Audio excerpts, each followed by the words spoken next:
Good evening. Welcome to Grand Strand Baptist Church. Welcome to Myrtle Beach if you're from out of town. We are operating on a bit of a time schedule because having planned the second service, not knowing what at first they told us it might rain. And so we don't have rain, and for that we're thankful. Amen. You're going to meet a super fine family, and you're going to take a trip. And our trip is going to take us to the other side of the world. And the only thing I want to say is begin, and you're going to meet some folks here with Christians United for Israel. You'll see I see several pins. You can join it. You'll learn how tonight.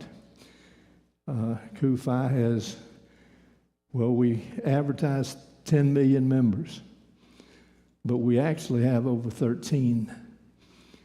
But until we reach 15, they're not going to promote it. But CUFI is the largest grassroots organization supporting Israel to be found anywhere in the world. Amen for that. Now, what does that mean? Well, just with your email, you'd have no dues, no membership other than the fact that you're a member. When people in Washington do crazy things, we blow their computers up.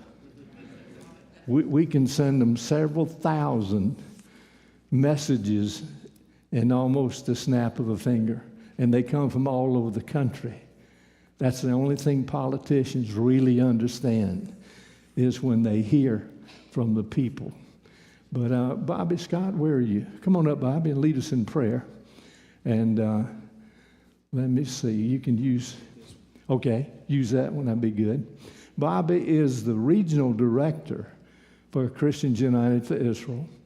And he replaced Victor Stursky. Victor was here when we did the Night to Honor Israel. And so, Bobby, we welcome you to Grand Strand. Thank you, and Pastor. If you would lead us in prayer, please. Would everybody please stand? And as soon as our prayer is over, I want you to remain standing. We're going to have the national anthems of both the United States and of Israel that are going to be played. So if you could please remain standing. Could you bow your heads? And we're just going to ask God to be with us this evening. He's already here, but let's just invite him here, okay? Father God, we love you so much. God of Abraham, Isaac, and Jacob, we declare that you are God and you are God alone. And there is none other than you. You sit on your throne. And God, you know what is happening in the world. Nothing has caught you unaware. Nothing has taken you by surprise. And while you did not do the calamities that we're seeing in Israel today, God, you will have the last word. You will have the final say. And God, we invoke your presence and we invoke your spirit. We ask, God, that you be here with us tonight and let everything that's done be informative. Let everything that's done tonight be inspirational. But let everything that is done tonight challenge the people who are here in this room, that they would walk out of this room and be be not just hearers of the word, but doers of the word, and that they would be challenged to action. We ask that you be glorified in all that we do this evening. We ask this in your mighty name. Amen. Amen. Remain standing, please.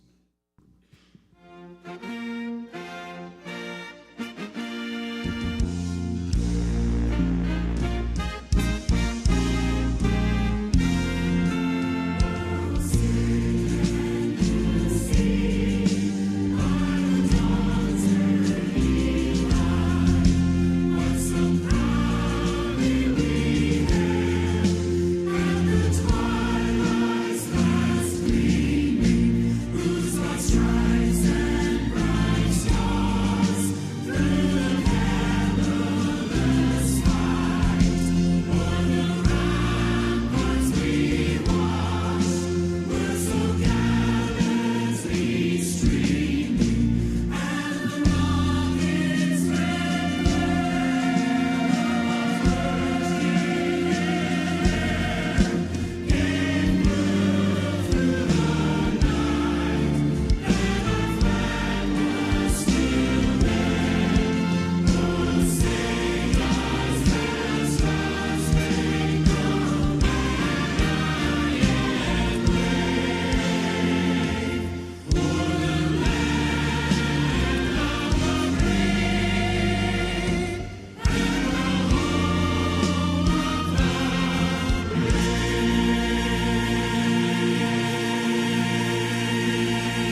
Thank you. You may be seated. Brother Stephen, would you come, please? Brother Stephen is our state coordinator, and that means he's real busy in South Carolina with Christians United for Israel. And I want you to give him a hand of welcome as he comes. And he's going to share with you a bit about Christians United for Israel. So, Brother Stephen, I'll get it for you. I thought they had it. How's everybody doing tonight? Glad that you were here. While he's getting that, I will go ahead and start, because they gave me 7 minutes and 3 seconds. So I'm going to take about 7 minutes and 2 seconds of that. As the largest pro-Israel organization in the United States with over 10 million members, Christians United for Israel is the foremost Christian organization educating and empowering millions of Americans to speak and to act, thank you very much, to act with one voice in defense of Israel and the Jewish people. That's good. As the South Carolina coordinator for Christians United for Israel, I am proud to say that CUFI's diversity across political, ethnic, generational, and denominational lines maximizes our impact in communities, in the media, on campus, and in our nation's capital. CUFI is committed to confronting indifference and combating anti-Semitism in all of its forms, wherever it may be found, and together as we stand shoulder to shoulder with the Jewish people. Over 1,200 Israelis, including 30 Americans since October the 7th, have been brutally murdered by Hamas. As Israelis bury their dead, pro-Hamas demonstrations are taking place in cities and on college campuses across the United States of America. Now is the time to demonstrate to Israel and the Jewish people that those advocating for the destruction of Israel and the annihilation of the Jews do not represent America. As supporters of Israel, we must fight back against the lies about Israel. We must follow the example of today's Israeli warriors and the ancient lions of Judah.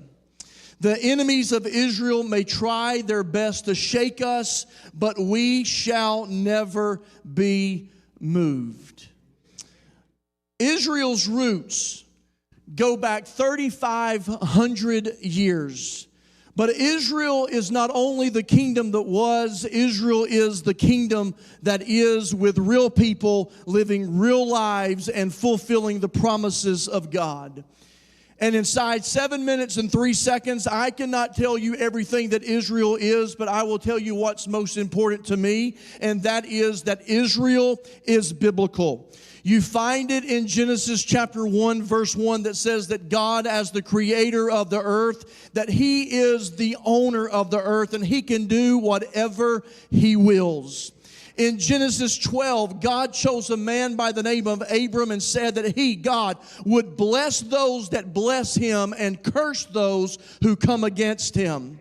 In Genesis 13, God gives a forever title deed of land to Abram and all of his descendants. And Genesis 15, God makes a covenant promise and establishes the very border of that land.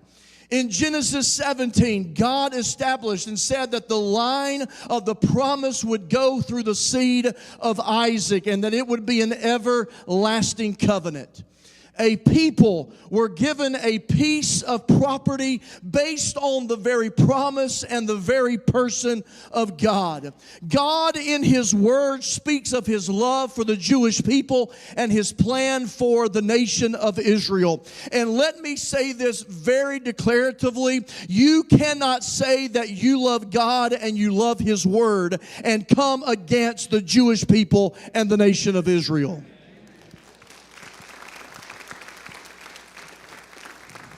Israel matters to God, and CUFI stands for what matters.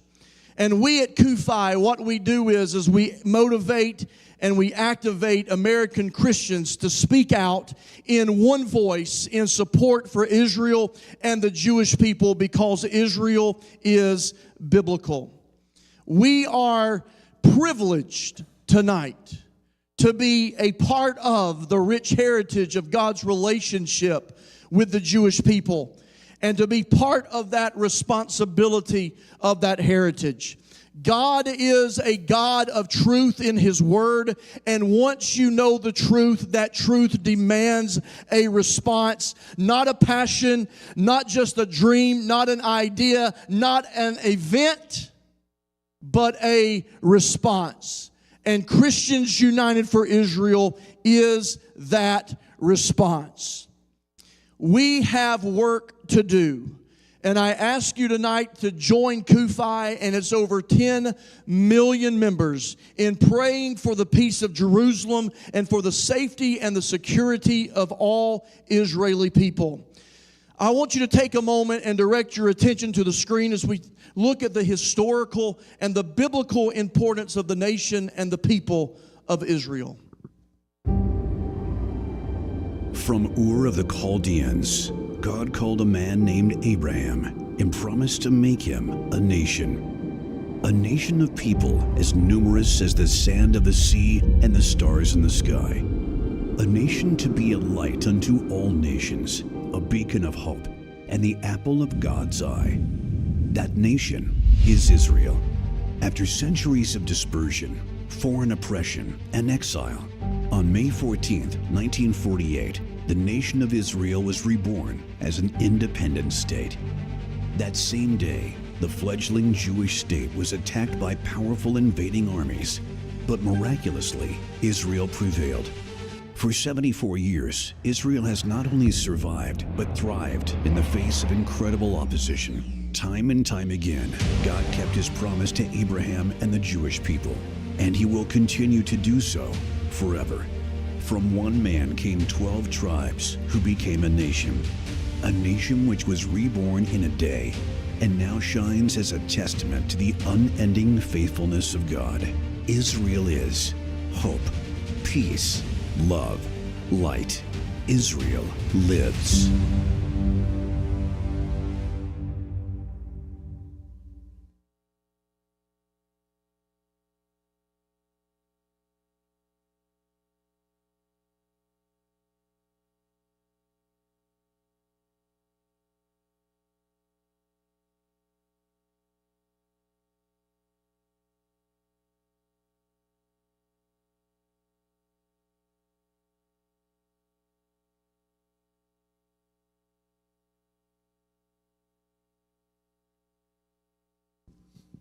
Good evening.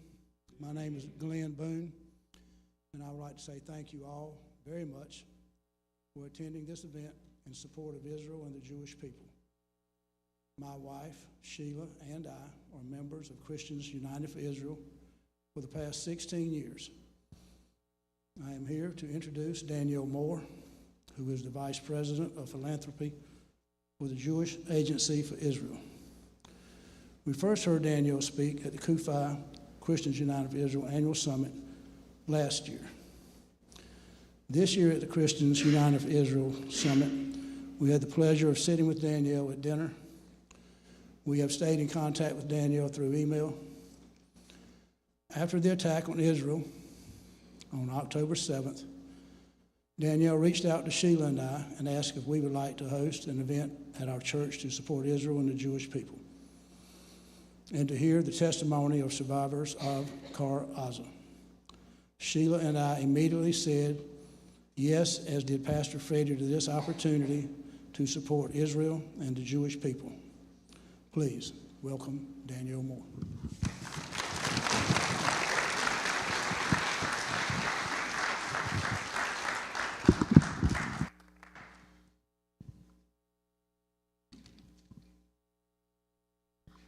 Shalom, everybody.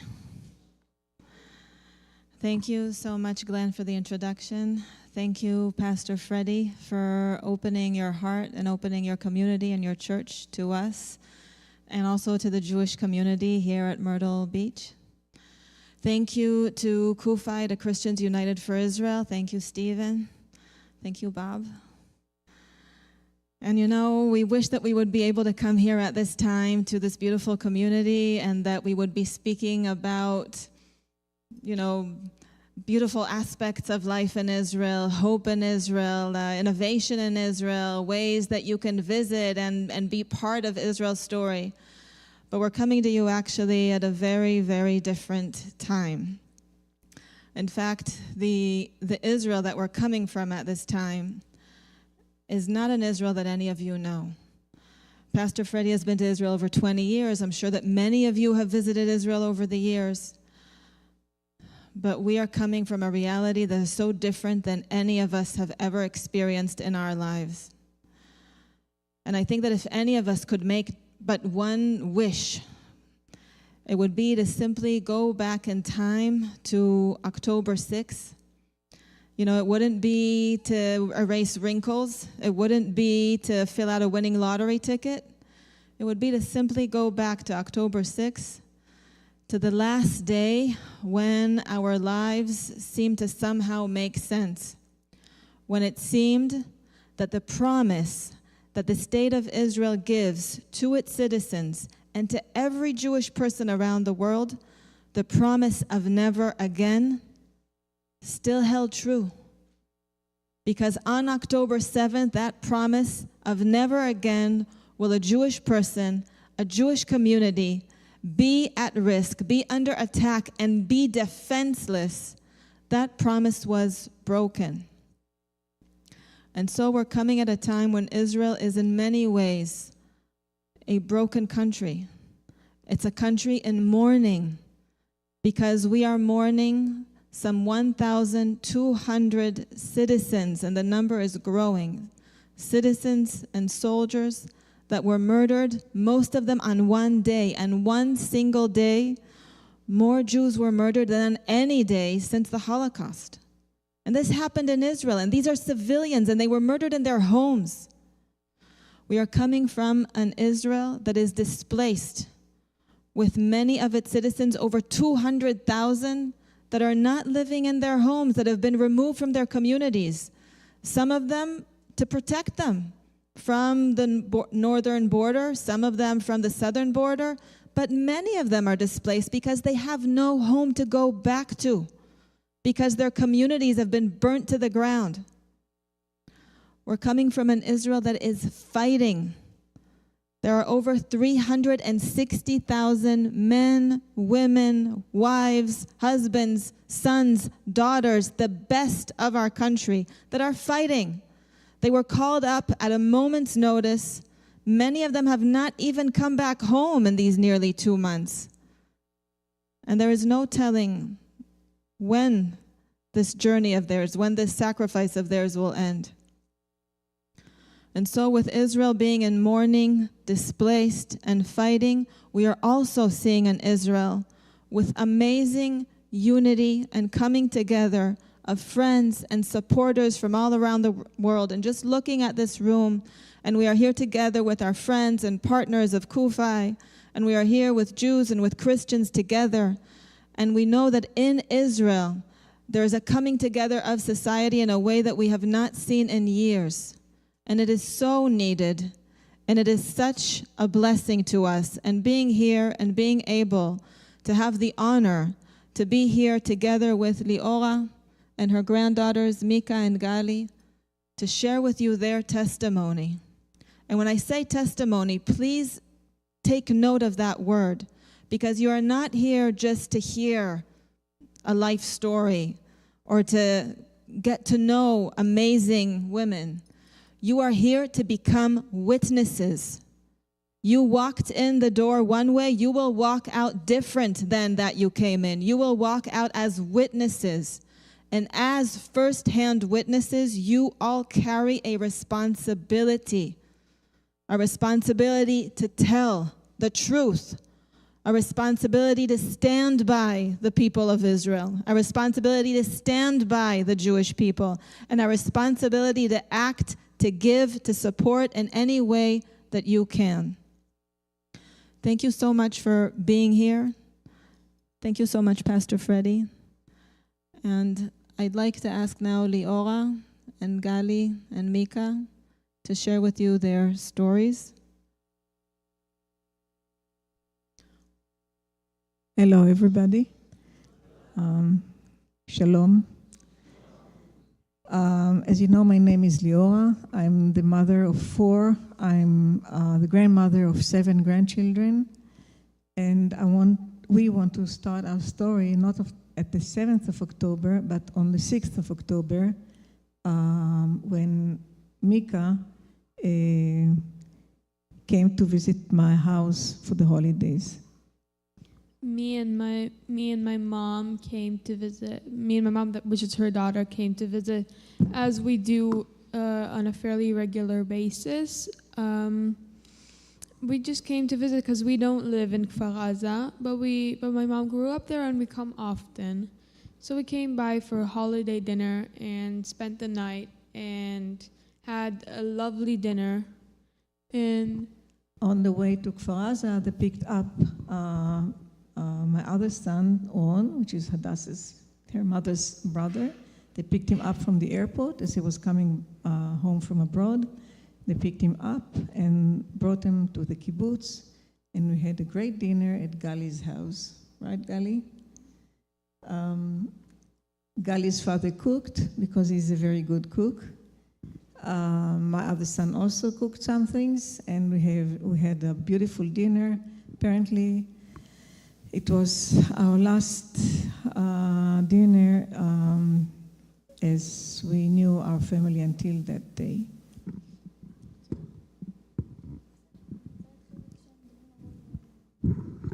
Okay. Me and Gali are really good friends because we're the same age. We're both 15, and we came over to have a sleepover at Safta's house. Had a nice, lovely little sleepover and went to sleep. Everything went as normal. We do this often. And then at about 6:30 a.m., we were at the 7th of October at 6 a.m. We heard alarm of red code. Okay, red code is the alarm that when bombs get thrown at us from Gaza, we have an alarm, and then we have 10 seconds to leave wherever, whatever we're doing and wherever we are inside the house, and run to the sheltered room that each and every one in Kfar Aza has in his own house. So that's what we did. We got up from our beds Saturday morning, 7th of October, and we ran into the sheltered room with my 2 grandchildren, my son and my daughter. So we were 5. Soon enough, we were starting to hear shootings around the house. And I received a message from my brother. This is the message, who wrote me that terrorists got into the kibbutz and that our dad, the commander of the defense team, went fighting.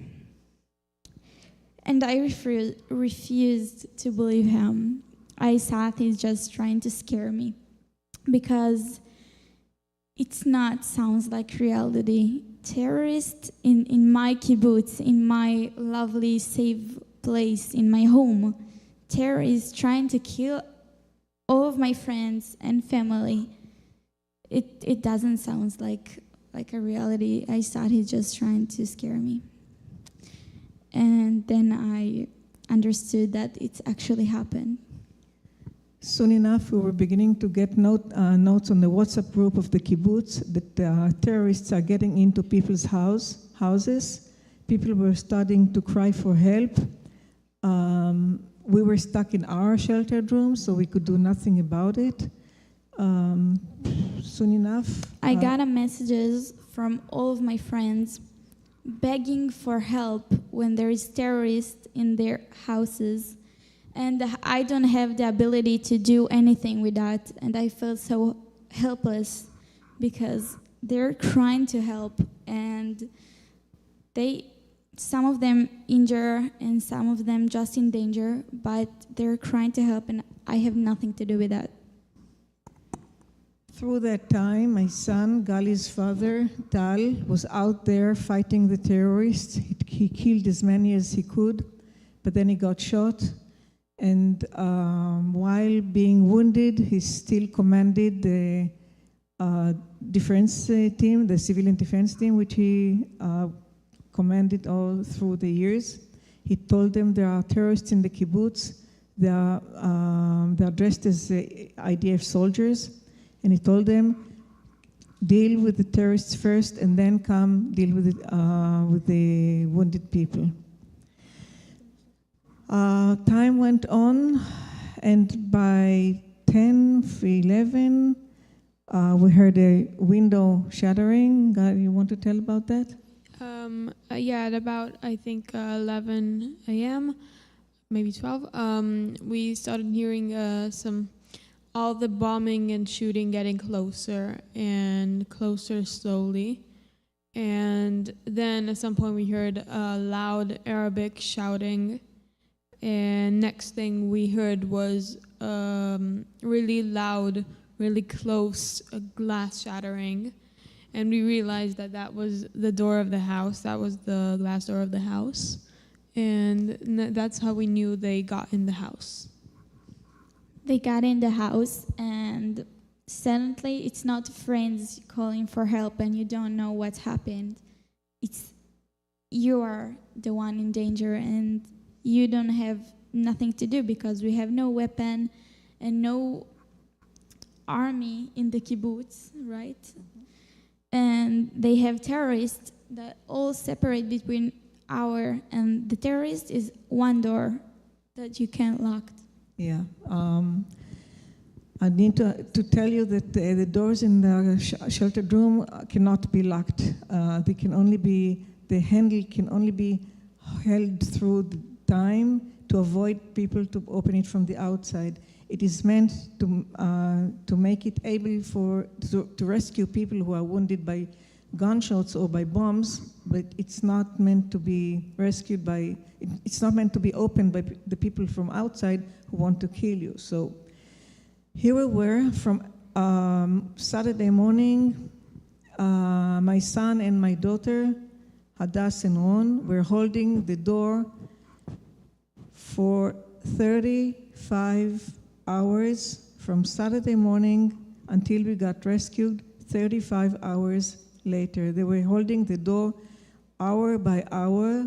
One of them is holding the door for an hour, and the other one is getting rest, and then they switch, and one of them is holding the door, and the other one is going to get some rest, and that's what they did. And while that, me and Mika hiding under the bed because we saw that if the terrorists will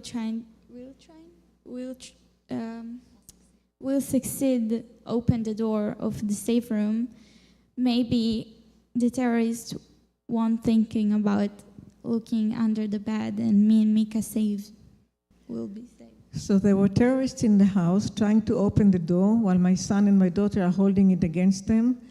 Lucky enough, they didn't have enough time to fight for a long time at the door, because then soldiers came into the house and they started shooting at the terrorists, and there was a big fight.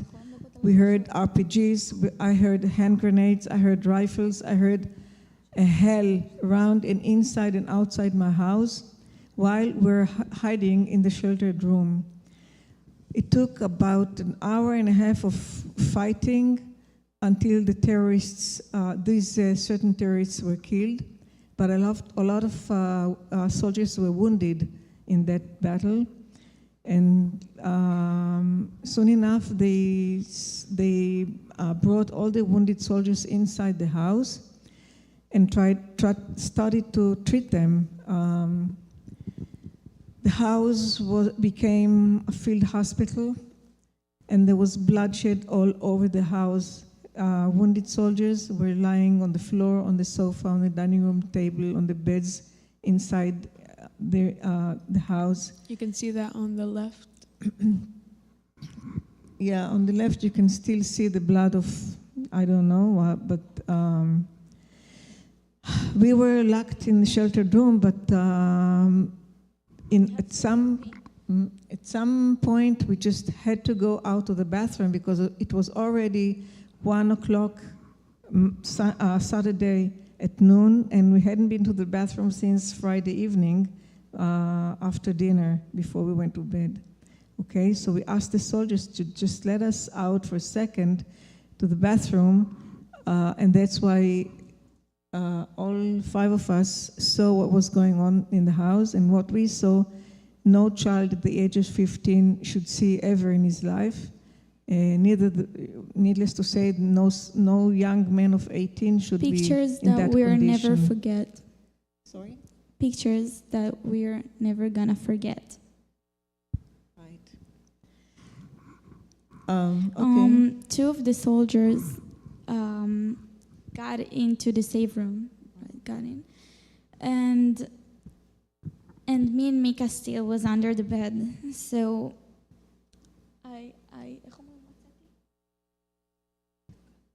I took up my head from my hiding place under the bed, and then I saw the soldiers, and I realized that we are safe for now. And I feel so relieved because I really didn't thought anyone can save us.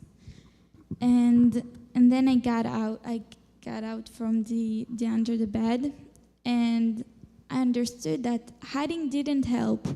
And I told myself that if we're gonna die anyway, so at least we're gonna die trying to help. So I went to the soldiers and I asked them if there's anything that I can do to help, that we can do to help. And he asked me if there is some kind of map of the kibbutz, and that showed us how unprepared they were, because no one thought that thing like that is gonna happen. They didn't know how the kibbutz looked like. So I sent them locations of people crying for help, so they go save him. We opened for them a map because Gali and I are the only ones who live in the kibbutz. My son, my daughter, my grandchild, Mika, they were guests, they were our guests. So Gali and I opened a Google map for them and showed them, here is a swimming pool, here is a dining room, here is the main road, here lives this family, here lives that family. Whatever Gali knows, she told them. Whatever I know, I told them, and we started sending them location. The other thing we did is to put those two soldiers into the WhatsApp group of the kibbutz for them to get the notes themselves, so they can... the soldier gave me his number, so I can add him to the WhatsApp group of the kibbutz. In the WhatsApp group, everyone sent locations of terrorists and location of injured people, and that's how the soldier know where to go. So that's what we do, try and help the whole crisis. Slowly, time started to move on, and the soldiers have to go, yeah, because the war is keep going. They had to get the wounded soldiers out, and they did, and they left, and they came back for a little bit, for a few hours, and they were there for about 2 hours, and then they finally left. And I personally it was really hard watching them leave, because all the feeling of safety that I had suddenly went away, and it kind of felt like we were being left to kind of fend for ourselves. It's a little selfish to think that, but we really want to keep them for ourselves because we're so afraid, and we didn't want them to leave us. We felt like they're abandoning us, but they really must go fighting and save other people's lives too. I'm sure if there were enough people to leave them with us, they would have, but there just wasn't enough people there. 3:15 in the afternoon of Saturday, the cellular connection stopped. We were left out without cellular connection, and we lost almost every connection to the outside world while we were stuck in the sheltered room and the bombs all around us, on the roof, on the walls, inside the house, outside the house. And all of a sudden we discovered that Gali is the only one that was left with cellular connection. That's when Gali stood up and started taking responsibility for the next long hours that we were in the sheltered room. I keep sending locations to the soldiers, trying to help them, and because I was the only one with Wi-Fi, so I was the only one who get the messages of my friends trying to help and send it to the soldiers. Few more hours. Gali basically joined the special forces of the IDF. She did that. That's when she became a commander. Soon enough, electricity went off, and the battery of the phone of Gali was starting to vanish slowly by slowly, and darkness overruled us now. And so we stayed in a complete dark because the sheltered room has no windows that light can get into, and the door is from iron. There's no light coming in. And we were in a complete dark without electricity. And then Mika all of a sudden discovered that Gali... I just found out that she had this type of charger that can charge off of other people's phones. And so we just realized that everyone else's phones are just used as blocks of metal and can be used as portable chargers. And we just charged Gali's phone off of our phones for the rest of for the remainder of our time there. And it was getting dark, and because we really had no light, and that was after the electricity went off, obviously, and we made the mistake of lighting 2 candles. And the air conditioner stopped work too because there is no electricity, so the air there's a small ventilation system, but it's really like not really a ventilation system. It's really small and not enough for 5 people in a tiny room. And we made the mistake of lighting up 2 little candles we had, and that eventually ended up kind of eating up our oxygen. And and time went on.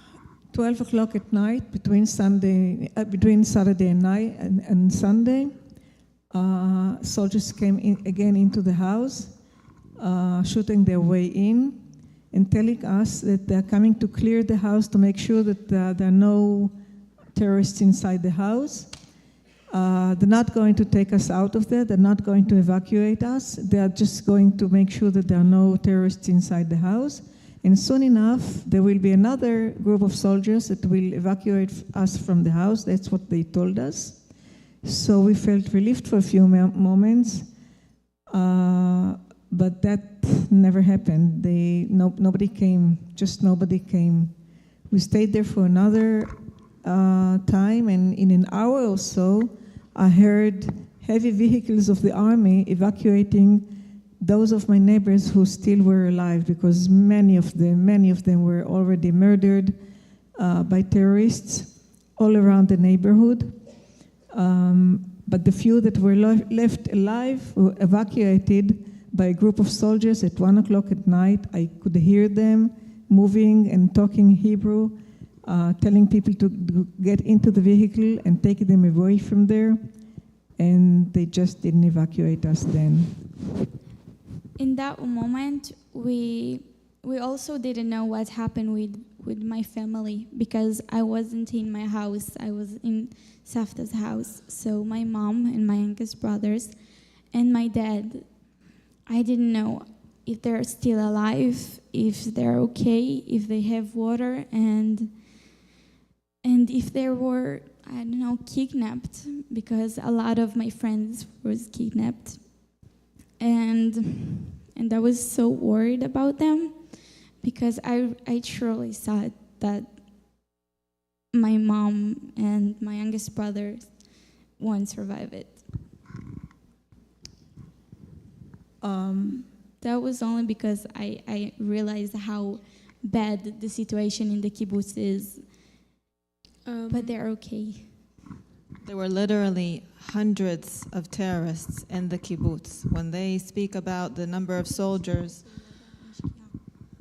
and the thing also was that Gali's family home was right next to the armory, and the terrorists that came into the kibbutz by the hundreds, they had all the intelligence. They knew where the armory was.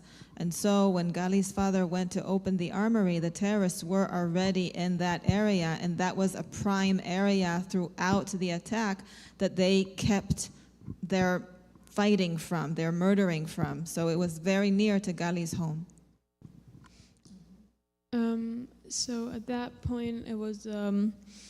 At that point, I fell asleep under the bed. It was during the night, right? That's where we are, and I fell asleep under the bed. And in difference from Gali, who realized the bed didn't really help her, I just couldn't let myself not be under the bed for too long. And whenever I would almost fall asleep, I would go under the bed to fall asleep there. And then I think at about 2:30 a.m. I woke up and saw the time, and that's when I lost hope of getting evacuated of getting rescued that night. I realized we weren't getting rescued tonight, and so I went back to sleep and slept on and off until like the morning, I think. Through all that time, my son and my daughter were still holding the door an hour after hour and hour after hour. At a certain point, I also fell asleep, and Gali went on sending locations, being in touch with the soldiers, asking for help while we are guiding her and telling her, please, Gali, we need help, call the soldiers, let them know that we're here, make sure that they don't forget us.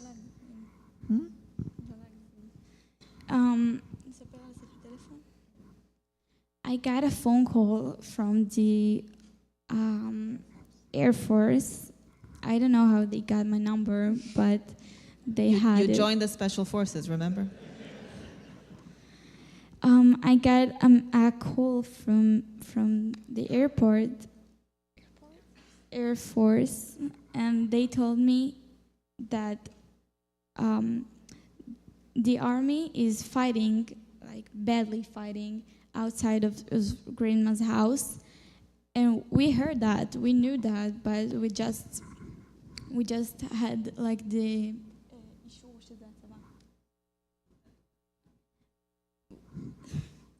But now they really knew that it was the army fighting.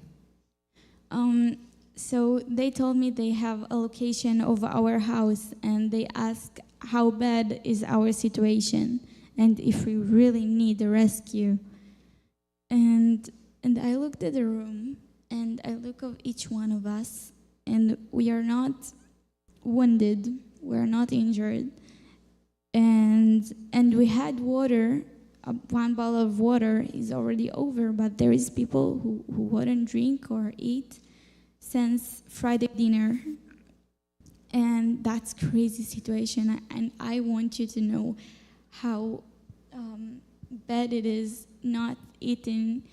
It's Friday Yom Rishon?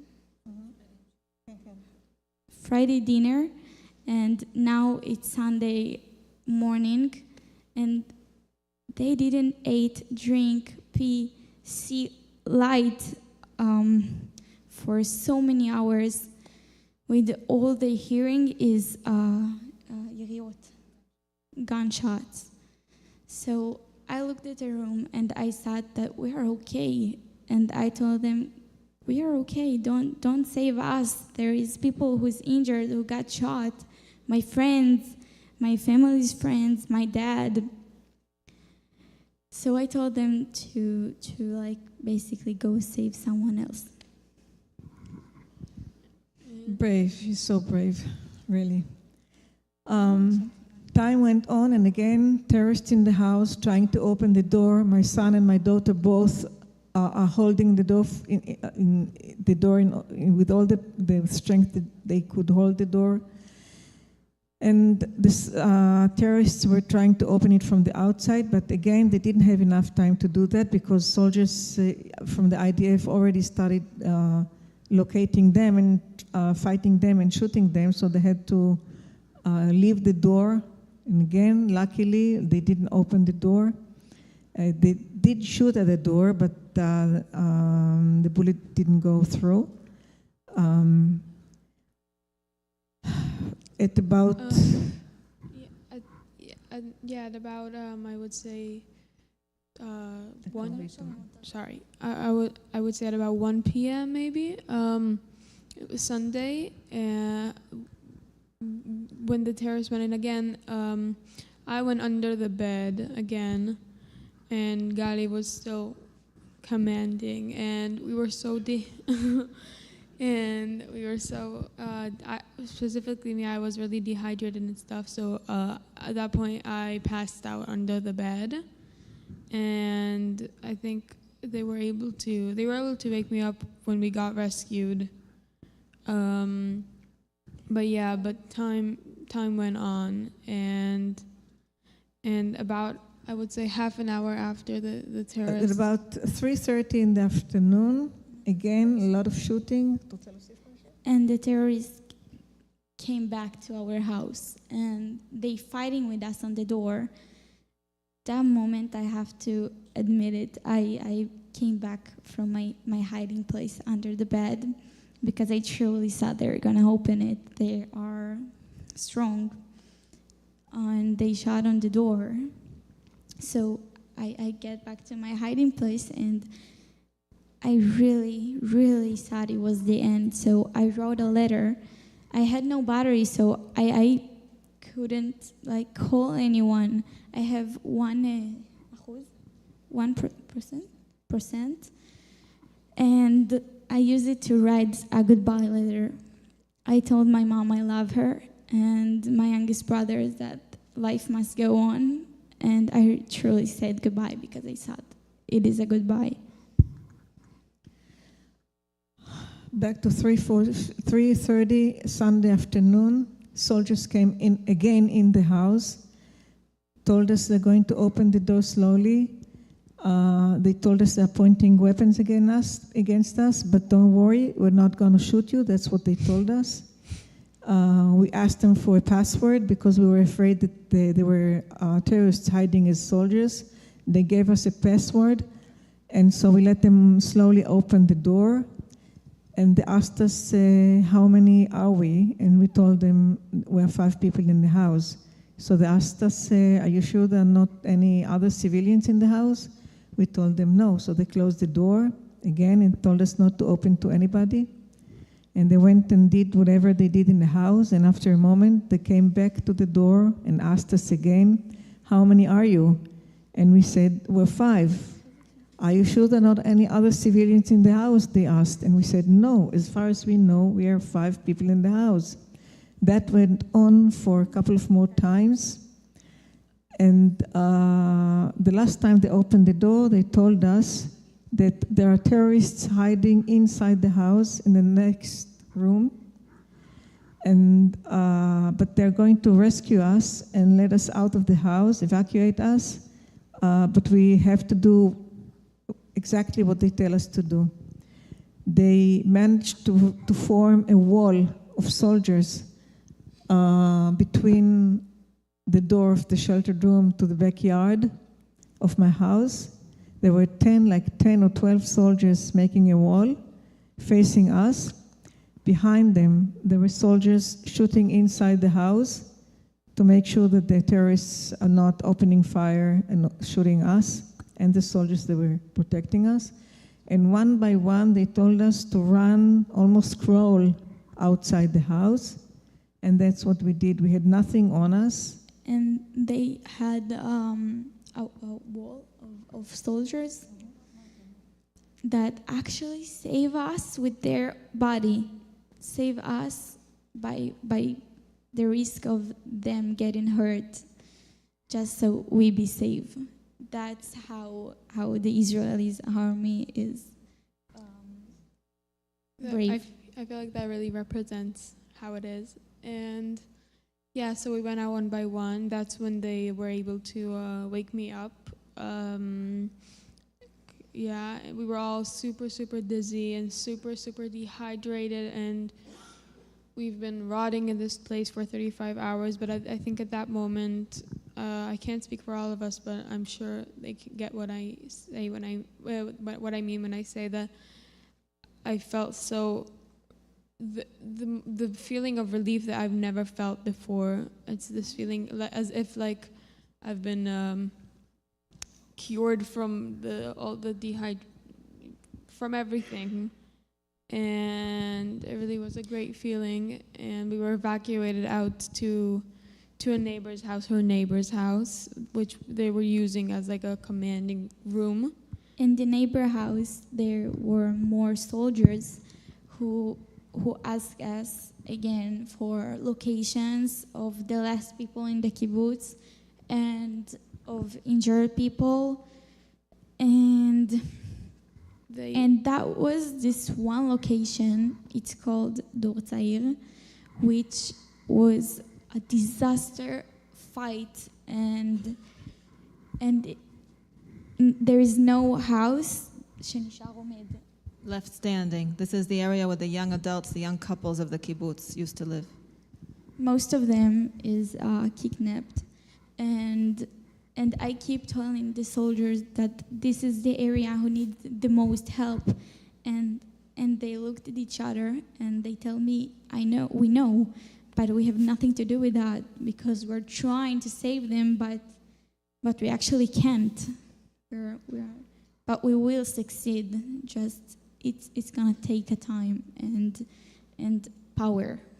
So I sent them at other locations, and they told me that they didn't thought there is anyone in our house. They thought we're dead, so they won't come to save us. And I was in shock because the house truly seemed like no one can get out of this alive, but it was so shocked. I mean, we're 34 hours trying call for help and trying to get out of the safe room, and no one knows we were there.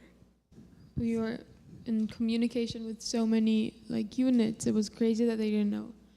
And This yeah, I is was my just about house. to say that when we were in the other house, in the safe room in the other house, a soldier.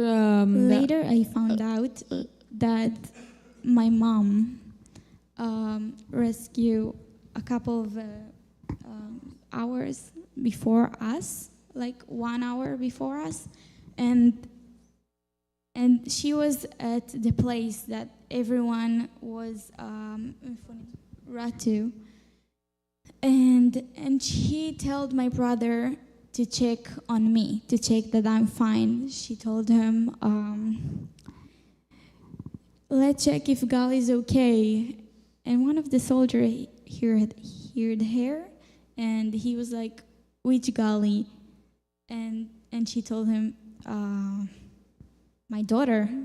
And he was like, our Gali? And he showed her a picture of me on my WhatsApp profile, and she was like, yeah, it's my daughter. Why do you have her number? She didn't know that you joined the special forces. And then he said,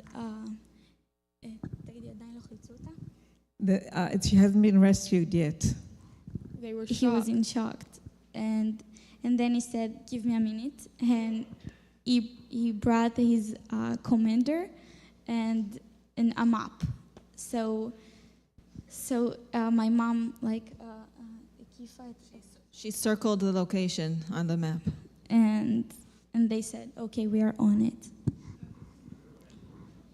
And I was just about to say that when we were in the other safe room, in the other house we were rescued to, then one of the soldiers came that we recognized from rescuing us, came in and said, told my grandma, that he's sorry, but they had to do a little bit of a renovation in her house. And because they said that they had to make sure, because as they've seen today, those terrorists have 9 lives. So they bombed the house with a tank from outside and from an airplane or helicopter from above, just to make sure that those terrorists are dead. So I want to tell you that you've just heard our... Okay, Gali, please.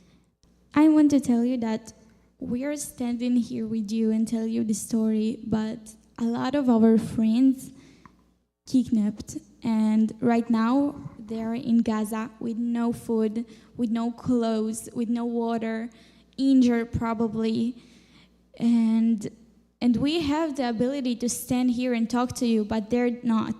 They have nobody who's trying to take care of them, because the terrorists don't care about them and they give them no food and no water. Our friends, my youngest brother, best friend, my brother is ruined because his best friend in Gaza, full with terrorists, don't know if he's alive or not. I want to just say it's hard to say after we hear what we hear for here, but I want to tell you that you just heard one story out of dozens, hundreds of stories like that. 63 members of our community were murdered. 18 people from my kibbutz were kidnapped into Gaza. 10 of them are still there. 10 of them are still there.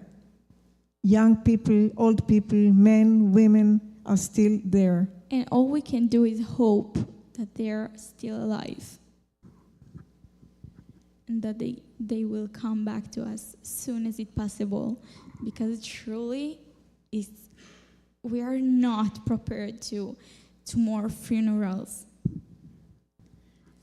And as Danielle said before, you just became witnesses of our story, and that situation bears responsibility for you too. Thank you so much for listening.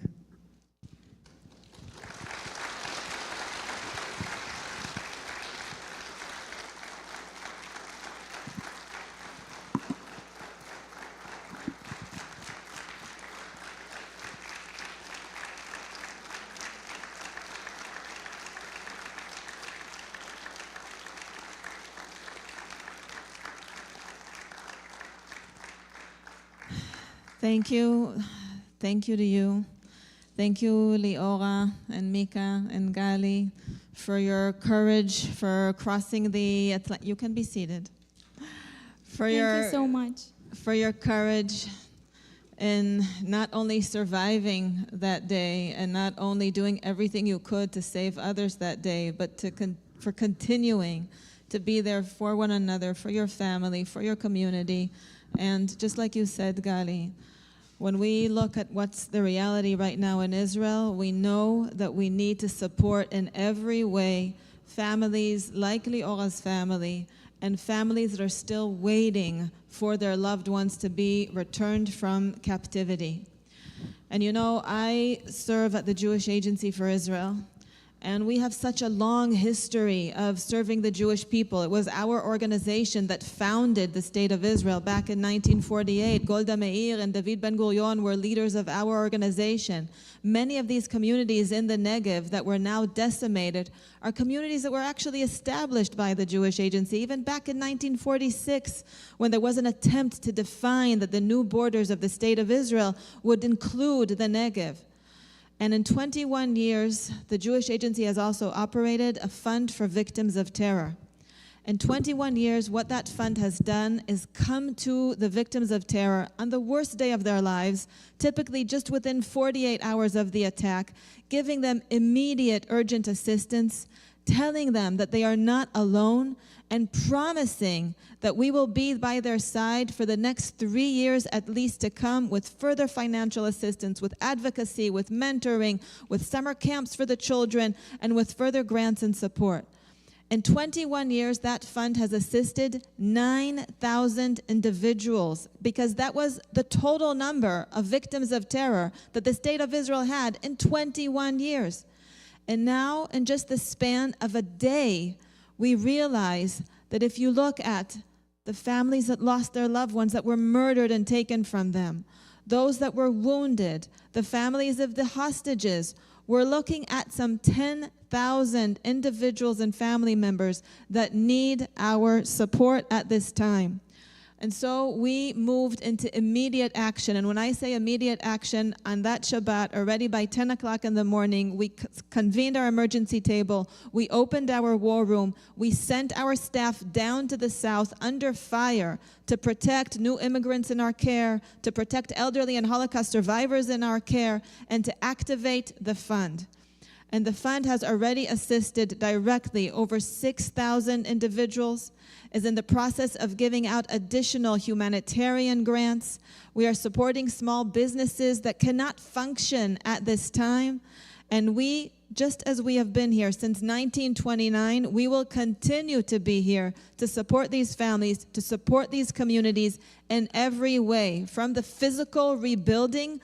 Like Liora shared, about 40% of the buildings in Kfar Aza are decimated. Be'eri, there's hardly anything left.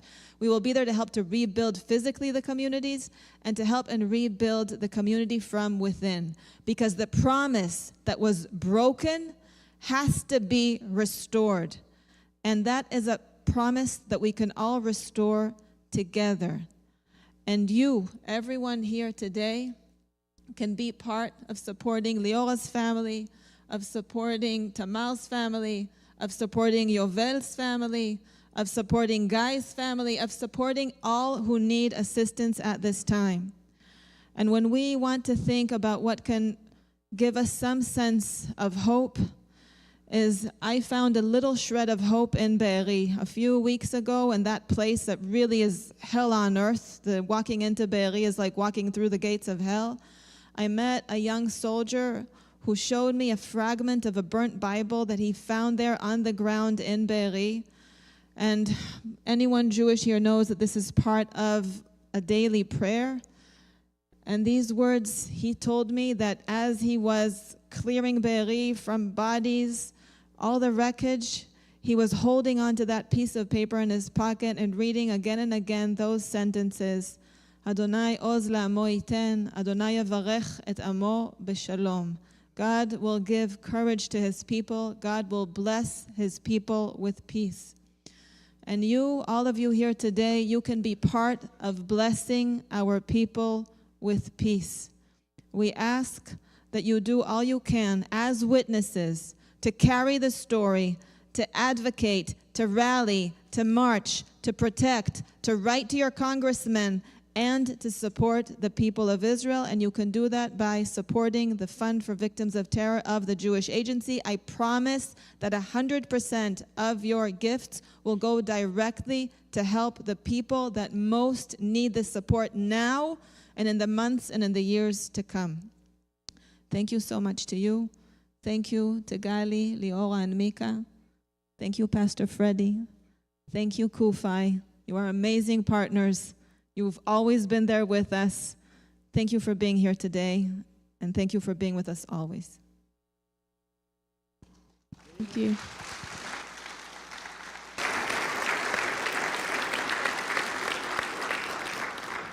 Well, we're going to give you an opportunity to claim a promise, and that's at Genesis 12, 1 through 3. When Abraham was called and God said to him that he would bless those who bless them, but then there's a curse on those who curse, and that's the descendants of Abraham. Abraham was the first Jew.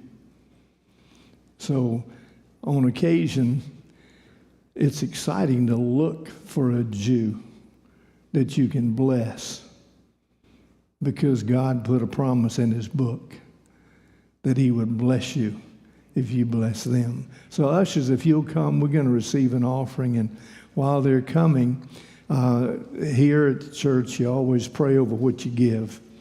And we have been a part of Christians United for Israel. I've joined in 20 and verse 12, so I've witnessed it over this last decade.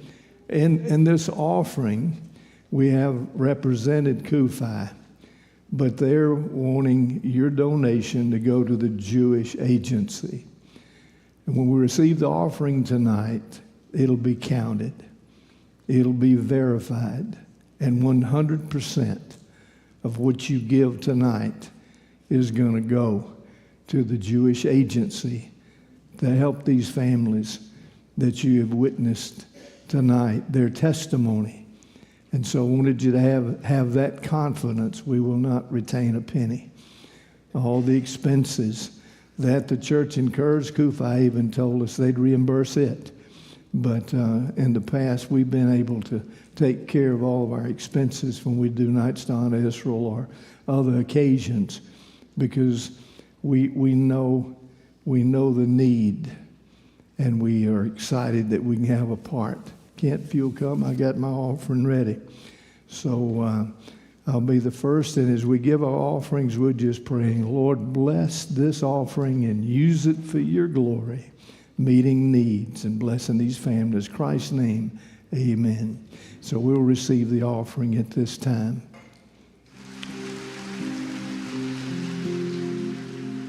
If anyone wishes to give through credit card, I will pass here. You can scan a QR code, and you can continue and give this paper to people sitting next to you and also for the next service.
we have come to the conclusion of the first session, and we're beginning back at 7:30.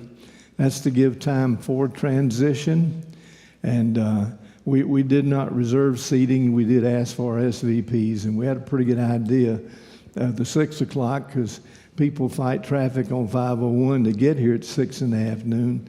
And so there could be seats available in the second session if you'd like to stay. But at this time, you're dismissed as we transition into the next service. God bless you.